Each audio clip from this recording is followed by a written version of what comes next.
Okey, Assalamualaikum warahmatullahi wabarakatuh. Saya Kamal Islam Hitam berasal dari Shah Alam.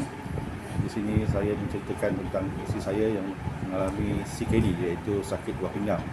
Di mana beliau dah 6 tahun di buah pinggang, dan sekarang ni dia dapati pula mengidap penyakit thyroid tulang.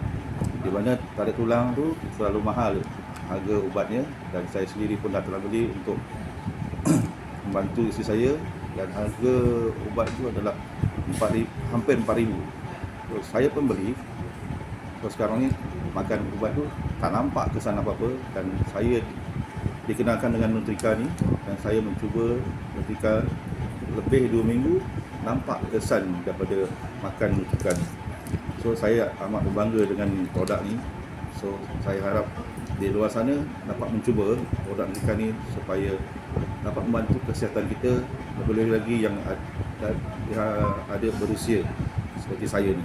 Okey, macam mana kesan selepas wife menggunakan makan Nutrika selepas untuk dialisis tu? Selepas 2 minggu, saya cek balik, isteri saya nampak perubahan. Satu, pada tenaga, kudrat dia untuk berjalan ke sana sini pun nampak, untuk masak di rumah pun nampak dia kesannya, dan lebih-lebih lagi yang thyroid tu dah hampir hilang.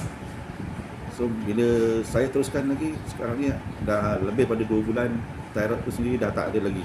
Saya sangat bersyukur, Alhamdulillah, kerana Nutrika banyak membantu pada keluarga saya, terutama pada isteri saya sendiri. Saya harap di luar sana cubalah Nutrika, di mana kesihatan tak ada jual beli. Kita kena sendiri cari untuk membantu diri kita.